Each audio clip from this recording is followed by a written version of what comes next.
a power n b power 2n. So first let us derive strings from this language. So n value is 1. So it is a b b minimum string. Next a b b b.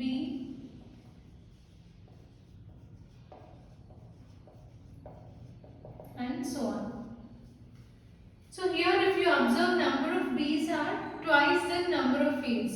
So logic for this is, first, if input is a, then push a's onto stack. Next, input, if it is input b, then for first b, see,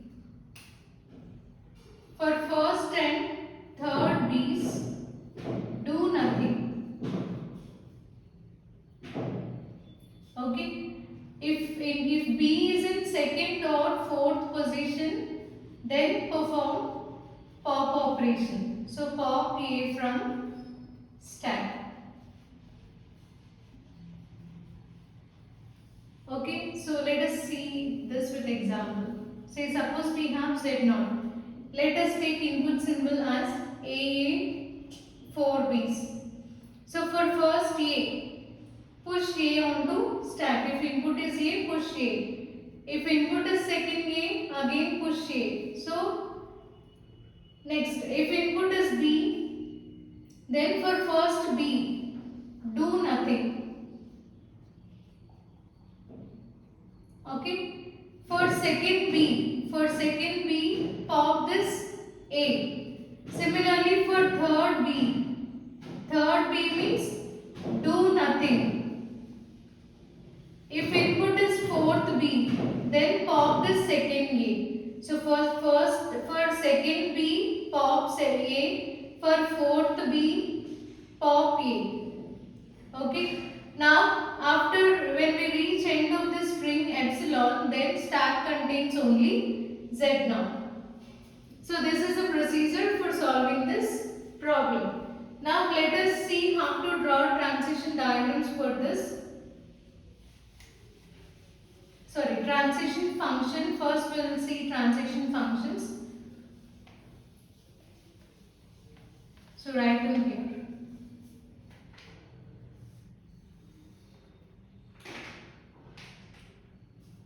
So for first and third, do nothing. For second and fourth, pop. So write it as delta of q naught initial state, input symbol a, z naught. It is nothing but q naught comma push a onto stack. So stack symbol is z naught and input is a. Now for second a, q naught a. So this is your stack. So we already pushed one a onto stack. Now for second a, top of the stack is a. So write a. So this is q naught. Input symbol, top of the stack is a and input symbol is a. So that is q naught a. Next input symbol is first b. For first b, what we are doing? Doing nothing. So no operation is done. So q naught, input symbol is b and top of the stack is a. So do nothing. Change the state because we got new input symbol. Change the state and top of the stack is a. So we don't perform either push or pop operation. So top of the stack remains as it is, a only. Now for the second b, q1 b a, top of the stack is a. So perform pop operation for second b. So pop q1 comma epsilon. So this a is popped out from the stack, top of the stack. Next, now top of the stack is the second element. Okay, take q1 comma. So now we are at third b. q1 comma b comma top of the stack is a. See, when we get the second B, you need to change the state. I'll tell you why we need to change that while drawing transition diagram. Okay, change the state, and now we are in state Q2 and we are at third B. So it gives you third B means do nothing. So remain in the same state, or move to previous state and do nothing. So top of the stack remains as it is. Next, for the fourth B, now we are at fourth B. So state is Q1, input state is B, so input element is B, and top of the stack is A. So we are at this place. So we just popped only one A. Now we are at second A. So in this case again, for fourth B you need to perform pop operation. Pop means Q1 comma epsilon. Okay. So this is Q2 comma epsilon. Sorry, pop operation. So if you observe this, both the transition functions are same. Q1BA, Q1BA, and this is Q2, Q2. So no need to write them twice. You can just write it only once. So I am removing this. Now after reaching this, so move input position, input reader 1 position towards right, so that we will get epsilon. So Q1 input is epsilon and top of the stack is now this one also popped out. So top of the stack is Z0. So Z0 means move to new state Q2, next state, and you can pop this Z0 as well, so that you will get Q2 comma epsilon. Okay. So for first set of A's, we just push them onto stack. For first B, do nothing, so we just wrote top of the stack as it is. For second B, pop operation and change the state. For third B, again do nothing. Okay. Next for the fourth B and for second B, both of them are same, so I wrote that transition function only once. And then if input is epsilon, move to next state and pop Z0 as well, so that stack will be empty. So based on this, draw transition diagram.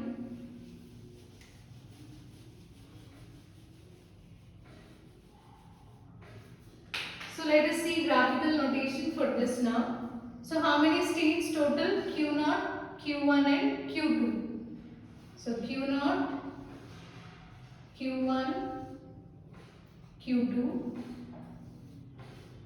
Now Q0 input A, top of the stack Z0. So we remain in the same state Q0. So Q0 input A, top of the stack Z0 produces AZ0 and remaining same state. Q0 AA produces AA, and again here also we need to remain in the same state. So write it as a loop.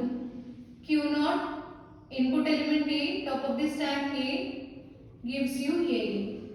Then Q0 first B. Q0 on B, input symbol B and top of the stack is A. It is nothing but perform nothing. So top of the stack remains as it is. Now Q1 BA. So Q1 BA, it is nothing but Q2 BA, perform pop operation. Okay. So why we are using separate states for these two means, see here, first B, so this notation, it represents first B, where we are doing nothing. Here we are doing pop operation. So in order to differentiate between both of them, we considered two different paths like this. Okay. So after this, Q2, now we are at state Q2. Q2 on B comma A. So Q2 on B A moves to Q1 again back and perform nothing. So A remains as it is. Okay, we are at Q1 comma A now. So now this loop repeats until, so this loop repeats for any set of B's. Okay, for odd B's it performs nothing, and for even B's it will perform pop operation. So I just kept it as a loop. Okay. Next, Q1 epsilon Z naught. So here this is actually Q2, because see, for the third function, so this is first B, next for second B pop operation, third B push, fourth B pop. Okay, after this now we are at state Q2 after popping fourth B. So we wrote 1, 2, 3. For fourth B you should be in state Q2. So let us see this. So same thing, right? If you write the same thing Q1 B A, so just before this we just erased because both of them are same. So in order to make it more clear to you, I am just writing the same thing again, and at the end write it as Q2 comma epsilon comma Z naught. It gives you Q3 comma epsilon. So Q2 is not the final state here. Okay. So Q1 BA. So after performing pop operation, we need to move to state Q2. Okay. So we move to state Q2. So now Q2 epsilon Z naught. So Q2 epsilon Z naught. Pop Z naught also and move to state Q3, and now Q3 becomes your final state. Hope you understood this logic. Okay, why I eliminated this fourth step before means both of them are same, but in order to make it more clear to you, I wrote this one again so that you will not take this Q1 at the end, because we should take Q2 at the end, so that we will move to state Q3. So this first one is for first A. Then for first A we are performing nothing. For second A pop. Again third A means do nothing. Fourth A pop. Like that this loop can be repeated for any number of B's. So once pop operation is done, then we will move to epsilon. On epsilon, top of the stack will be Z0, and here we will pop the Z0 as well. So if you do that, we will move to state Q3. So this can be represented in this way. Z0, say we push AA first using this loop. Next we have 4 B's. For first B, do nothing. So for first B, do nothing. So top of the stack will be A only. For second B, will move to this state Q2. So for second B, pop operation, pop this A. And now from Q2 to Q1, you need to change the state. For third B, again this is third B, do nothing. So top of the stack will be A only. Now for the fourth B, again change the state, and for this fourth B, pop A. Okay, this is pop operation. So now all elements in stack are popped out. So now here element is epsilon. So input is epsilon, top of the stack is Z0. So if you pop this Z0 as well, then you will get only epsilon.